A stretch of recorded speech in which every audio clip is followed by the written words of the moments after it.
नमस्कार दोस्तों, स्वागत है आपका मेरे YouTube चैनल पर। आज हम बात करेंगे यूपीपीसीएल एग्जीक्यूटिव असिस्टेंट का जो टाइपिंग का रिज़ल्ट आ गया है उसके बारे में।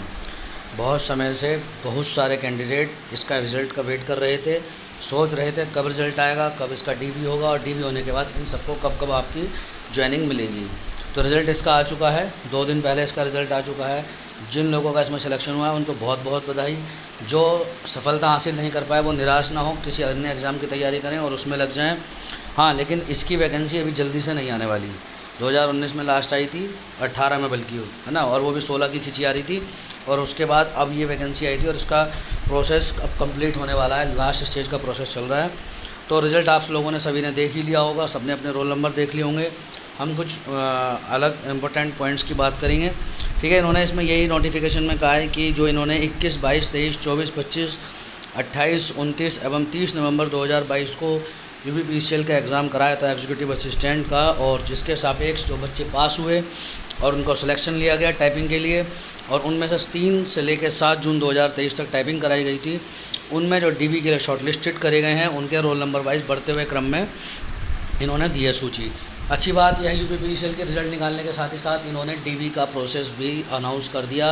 डीवी के लिए भी डेट अनाउंस कर दी, डीवी के लिए टाइम भी अनाउंस कर दिया। तो डीवी आपका कहाँ पर होगा, मैंने पहले भी बताया था, विद्युत प्रशिक्षण संस्थान लखनऊ में होगा, ईटीआई लखनऊ में होगा। सभी लोग अपने डॉक्यूमेंट्स पूरे तैयार कर लीजिए, ठीक है। डीवी कौन कौन सी डेट पे होगा, तो डीवी आपका शुरू हो रहा है कितने बजे से, डीवी आपका कौन सी डेट से आपका डीवी शुरू हो रहा है, यहाँ पे देख लीजिए, 18 जुलाई 2023। 18 जुलाई 2023, आज 10 जुलाई है। कहने का मतलब है कि सिर्फ एक वीक आपके पास बाकी है। 18 जुलाई 2023 से आपका डीवी प्रोसेस स्टार्ट होगा। पहले इसमें पैनल बनाए गए हैं, 1, 2, 3, 4, 5 पैनल है। पैनल का मतलब ये है कि एक तरह से बेंचेस होगी। एक ईटीआई हॉल में आपको एक हॉल में बुलाया जाएगा, हॉल एक ही होगा, सभी बच्चे वहाँ बैठे होंगे और वहाँ पे अलग अलग 5 बेंचें पड़ी होंगी और आप उन बेंचों के पास जाएंगे। Panel number 1, panel number 2, panel number 3, panel number 4, panel number 5, वहाँ आप जाएंगे, ठीक है। पैनल नंबर 1 में सुबह 11 बजे से इस तरह से है, ठीक है। मतलब देखिए कितनी जल्दी ये लोग स्टार्ट कर रहे हैं, सुबह 11 बजे आप लोगों को बुला रहे हैं। और आगे की डेट्स में अगर आप देखेंगे तो उसी दिन क्या नाम है 11 बजे, फिर 2 बजे, कितने सारे कैंडिडेट्स का एक ही दिन में करा रहे हैं, और शाम को 4 बजे भी करा रहे हैं, ठीक है। और 4 बजे छोड़िए, अभी आगे देखिएगा, ये देखिए 19 जुलाई को सुबह 8:30 बजे करा रहे हैं। तो जो लोग ये सोचते हैं कि सरकारी नौकरी 10 से 5 की होती है, तो आपका जो डीवी प्रोसेस है अगर वो सुबह 8:30 बजे कराया जा रहा है, तो ये भी ध्यान रखिएगा कि जैसे आपसे कर आपके लिए वो लोग जाग रहे हैं, आपको भी कल को सुबह 8:30 बजे से काम करना पड़ेगा, ठीक है।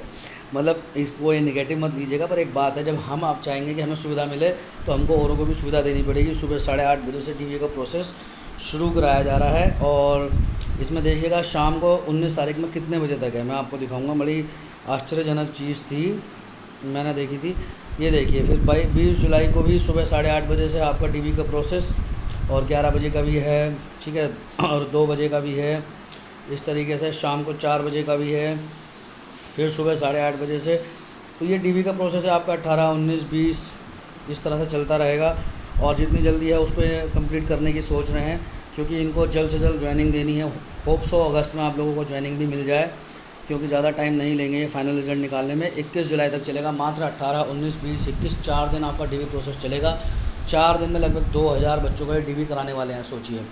बहुत बड़ी बात होती है। मुझे नहीं लगता कि बड़े से बड़े संस्थान भी इसको कंडक्ट करा पाते होंगे, या आप खुद देख लीजिएगा एसएससी वगैरह बहुत लंबा टाइम लेते हैं। डीवी प्रोसेस कोई टफ़ एंड हार्ड नहीं है। देखिए सबके पास अपने डॉक्यूमेंट्स होंगे, एजुकेशनल सर्टिफिकेट्स होंगे, आपके जो रिजर्वेशन के आपने मांगा है, चाहे ईडब्ल्यूएस हो, चाहे ओबीसी हो, चाहे एससी एसटी का, उसका सर्टिफिकेट भी होगा। किसी ने अगर ये कहा है कि मैं भूतपूर्व सैनिक हूँ, तो उसके पास उसका वो भी सर्टिफिकेट होगा। कोई फिजिकल हैंडीकैप है, उसका सर्टिफिकेट भी होगा। ये सर्टिफिकेट्स आपके पास होने चाहिए। कुछ छोटी मोटी एरर्स होते हैं, जैसे मान लीजिए नाम के स्पेलिंग्स में एरर होते हैं, किसी के एड्रेस में एरर होते हैं, तो इनको इग्नोर करा जाएगा। इनके लिए आपको करेक्शन कराने के लिए टाइम दिया जाएगा। तो परेशान मत होइएगा कि हमको डीवी से बाहर कर दिया जाएगा। डीवी से बाहर उन्हीं को करा जाता है जिनकी मान लीजिए योग्यता जो निर्धारित तिथि थी उसके लास्ट तक उनके पास नहीं थी, तब उसको बाहर करा जाएगा। या फिर उसने झूठे प्रमाण पत्र दिए हों, वहाँ पे फर्जी डॉक्यूमेंट्स आपने बनवा रखे हैं मान लीजिए किसी ने, और उनको प्रस्तुत वो वहाँ करे, तो वो पहले ही नज़र में पहचान ले जाएंगे। इसलिए बिल्कुल भी किसी तरह के फर्जी डॉक्यूमेंट्स लेके मत जाइएगा, उनको बाहर कर दिया जाएगा। हो सकता है उनके खिलाफ़ एफआईआर भी लॉन्च कर दी जाए। अब इन्होंने जो डॉक्यूमेंट्स दिए हैं वो देख लीजिए भाई कौन कौन से डॉक्यूमेंट्स हैं। आपको मैंने बता ही दिया कि आपको विद्युत प्रशिक्षण संस्थान लखनऊ में जाना है। इन तारीखों पे, जिन तारीखों पे आप लोगों का डीवी कंडक्ट करवाया जाएगा, ठीक है। सिंपल सी बात है, कुछ इन्होंने निर्देश दिए हैं। सिंपल सी बात, अभ्यर्थीगण उनके अनुक्रमांक के सम्मुख अंकित निर्धारित समय पर ही मास्क पहनकर संस्थान में उपस्थित हों एवं अपने साथ वांछित अभिलेखों के मूल एवं छायाप्रतियों के साथ निर्देशानुसार निर्धारित कक्ष में प्रवेश करें।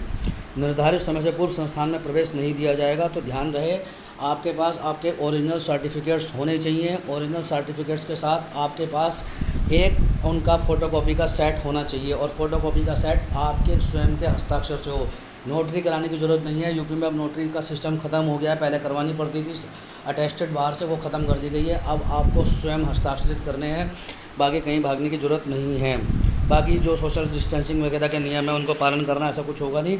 पर हाँ ये है, देखिए ईटीआई में आप अपने माता पिता को लेके जा सकते हैं, लेकिन वो जो कैंपस अंदर होगा जहाँ आपका डीवी कंडक्ट होगा उसके अंदर आपके पेरेंट्स या फिर आपके कोई रिलेटिव नहीं जाएंगे, उनको बाहर ही वेट करना पड़ेगा। तो परेशान मत होइएगा कि उनको अंदर नहीं जाने दे रहे हैं। आप बड़े हो चुके हैं, आपकी ज़िम्मेदारी है कि आप अपना डीवी कंडक्ट करवाएं। आपके साथ एक जना होना चाहिए जो बाहर आपके सामान का इंतज़ार कर सकता है रहे, और अंदर आप अपने डॉक्यूमेंट्स बस कैरी कर सकें, क्योंकि डॉक्यूमेंट्स आपकी एक तरह से संपत्ति है, आपका जीवन है, आपका करियर है, सब कुछ है। और वो आप मूल रूप में हो सकता है पहली या दूसरी बार अपने घर से बाहर लेके जा रहे हों, ठीक है। अब इसमें देख लीजिए कि किन किन चीज़ों को आपको लेकर जाना है। तो सिंपल सी बात, आपको एक अपना जो प्रिंट आउट है किस चीज़ का, जो आपने अप्लाई करा था उसका लेके जाना है। ऑनलाइन एप्लीकेशन डाली थी, ठीक है, उसको लेके जाना है। नहीं है तो आपको सीबीटी का जो एडमिट कार्ड है उसको लेके जाना है, ठीक है। मतलब जो आपको ऑनलाइन एग्ज़ाम होता, हो सकता है इन दोनों में से भी किसी के पास कोई ना हो, तो घबराएं ना, परेशान मत हो, डीवी स्किप ना करें। वहाँ जाके अपनी समस्या रखें, उनको बताएं। पहले वो आपको देखेंगे कि आप वाकई एलिजिबल कैंडिडेट हैं या नहीं, मतलब जेन्युइन है या नहीं, कोई वो तो नहीं कि दूसरे के नाम पर आए। तो वो खुद अपनी बात से आपको एप्लीकेशन फॉर्म निकाल के दे देंगे, क्योंकि ये सब चीज़ें उनके पास भी रहती हैं, सारा डाटा उनके पास भी है। तो अगर किसी के पास ये दोनों चीज़ें नहीं हैं तो घबराएं ना, आप वहाँ जाए, अपने सारे डॉक्यूमेंट्स लेके उनको बताएं मेरा ये खो चुका है, वो एप्लीकेशन लेंगे और आपकी इस चीज़ का समाधान कर देंगे, ठीक है। आपके जो हाई स्कूल है उसका आपको जो मार्कशीट है और जो सर्टिफिकेट है वो भी आपको देना होगा वहाँ पे, ठीक है। इसमें कुछ लोगों के पास सर्टिफिकेट और मार्कशीट अलग होगी, कुछ लोगों के पास एक में ही होती है मार्कशीट सर्टिफिकेट। तो कंफ्यूज ना हो, क्योंकि बहुत सारे बच्चे ऐसे हैं जिनकी अब सर्टिफिकेट और मार्कशीट एक में आने लगी हो, पहले अलग अलग आया करती थी। ग्रेजुएशन जो आपने करी है उसका सर्टिफिकेट और मार्कशीट आप देंगे। सर्टिफिकेट ज़रूरी है, मतलब सर्टिफिकेट का मतलब कहूँगा डिग्री ज़रूरी है। डिग्री लिए बिना ना जाइएगा, नहीं तो माने नहीं जाओगे, ठीक है। डिग्री अगर किसी के पास नहीं है तो प्रोविज़नल डिग्री निकलवा लें, अभी 1-2 दिन में ही निकल जाती है, ज़्यादा टाइम नहीं लगता है सब जगह। और प्रोविज़नल डिग्री का काम ही इसीलिए है क्योंकि वो अर्जेंट बेसिस पे हमको लगानी होती है, क्योंकि यूनिवर्सिटीज़ बहुत लेट डिग्री इशूज़ करती हैं। आपके पास आपका जाति प्रमाण पत्र होना चाहिए, जाति प्रमाण पत्र के लिए ध्यान रहे, ठीक है। लेकिन जो ओबीसी वाले हैं, जो ओबीसी के कैंडिडेट हैं नॉन क्रीमिलियर के, उनके पास 31 मार्च 2022 के बाद का ही होना चाहिए जाति प्रमाण पत्र। वैसे भी अगर आपके पास अपडेटेड है तो ज़्यादा अच्छा है, नहीं तो उसे बनवा लें तुरंत, अगर बनवा सकते हैं जल्द से जल्द, ठीक है। आर्थिक रूप से कमज़ोर वर्ग का जो EWS का सर्टिफिकेट है वो भी आपके पास होना चाहिए, और ये जेन्युइन वो माना जाएगा जो 1 अप्रैल 22 से 31 मार्च 23 के लिए वैलिड है। कारण ये है क्योंकि वैकेंसी 22 में आई थी, और सिंपल सी बात होती है कि कोई भी जो योग्यता होती है वो निर्धारित करी जाती है एग्ज़ाम की लास्ट डेट तक, एग्ज़ाम फॉर्म भरने की लास्ट डेट तक। तो 2022 का हो, 23-24 का अगर लोगों के पास है तो देखिए वहीं जाके पता लगेगा कि वो कंसिडर करेंगे या नहीं, लेकिन चांसेस कम है कि वो इसको कंसिडर करेंगे, क्योंकि 22-23 की वैकेंसी निकली उसको ही माना जाएगा। ओवर राइटिंग वगैरह वो बिल्कुल ना हो, ध्यान रहे। जो लोग फिजिकल हैंडीकैप्ट है उनके पास सर्टिफिकेट होना चाहिए, जो लोग भूतपूर्व सैनिक प्रमाण पत्र होना चाहिए, जो लोग मतलब एक्स सर्विस मैन है, ठीक है। आपके पास डोमिसाइल सर्टिफिकेट होना चाहिए, लेकिन डोमिसाइल सर्टिफिकेट उनके लिए जो रिजर्व्ड कैटेगरी में है, क्योंकि रिजर्वेशन का लाभ उन्हीं लोगों को मिलेगा जो यूपी के मूल निवासी हैं। जो यूपी के बाहर के रहने वाले हैं उनको नहीं मिलेगा, वो जनरल कैटेगरी में कैलकुलेट करे जाएंगे। तो आपके पास डोमिसाइल सर्टिफिकेट होना चाहिए। इसको अनरिजर्व कैटेगरी वाले ना बनवाएं, ना उनको ज़रूरत है। सिर्फ रिजर्वेशन का वाले जैसे कि SC ST OBC physical handicap, ठीक है, इन सबको चाहिए। भूतपूर्व सैनिक वालों को चाहिए, इन सबको। आपके पास 2 पासपोर्ट साइज रंगीन फ़ोटो होने चाहिए। फ़ोटो जो आपने फॉर्म में अपलोड करी थी वो भी ले जाएं, और एक अद्यतन मतलब बिल्कुल अपडेटेड अपनी खिंचवा के उसको भी ले जाएं।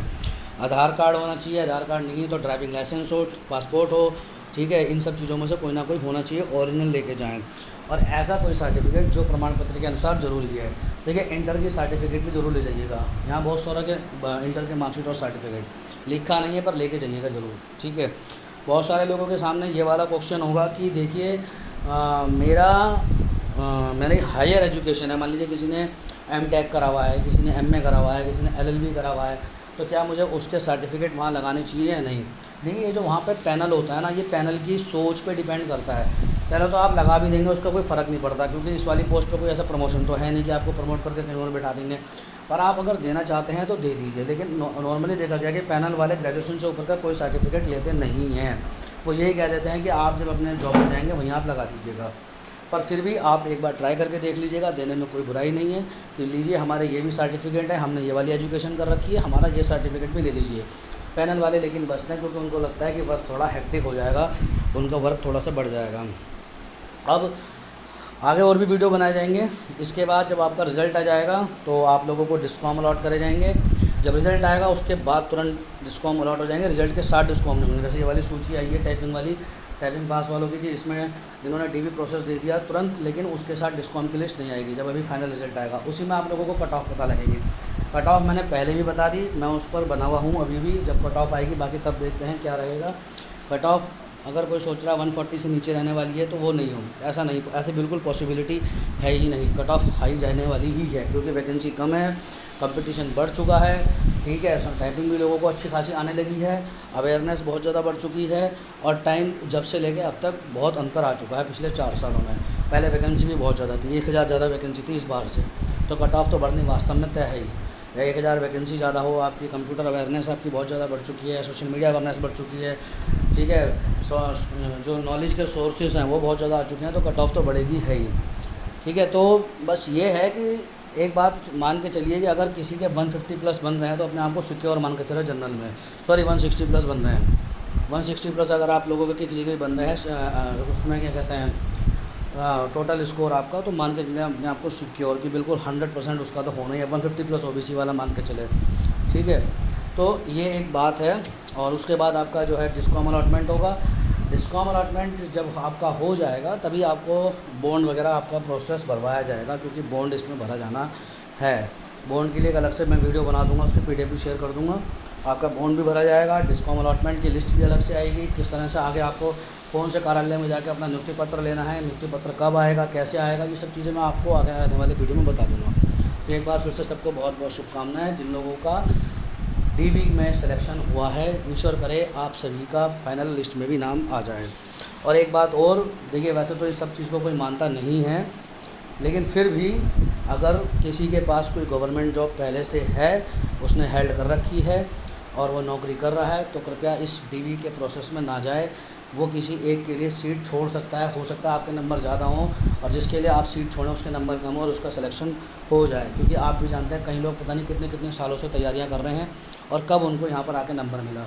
पर सिर्फ आप अपनी हैगड़ी दिखाने के लिए अगर डीवी के प्रोसेस में जाएँ कि मेरे नंबर इतने ज़्यादा और मैं फलाने डीवी में भी सिलेक्ट हो गया था, फलाने की फाइनल लिस्ट में भी सिलेक्ट हो गया था, उसका कोई फ़ायदा नहीं है। क्योंकि ये लोग कोई ऐसा नहीं वेटिंग लिस्ट निकालते हो कि अगर आपने छोड़ दिया तो थोड़ी सी दयालुता दिखाइए, मानवता दिखाइए, कुछ भी कह सकते हैं, कुछ भी दिखाइए, पर डीवी के लिए उन लोगों के लिए जगह छोड़ दीजिए जो लोग अगर इसमें अपनी सीट एक कर सकते हैं सिक्योर। अगर आप पहले से किसी जॉब में हैं, पहले से अगर आप किसी जॉब में हो तो प्लीज़ छोड़ दीजिएगा, ठीक है। बाकी वीडियो अगर आपको अच्छा लगा हो तो लाइक करिए, सब्सक्राइब करिए चैनल को और ज़्यादा से ज़्यादा शेयर करिए। धन्यवाद।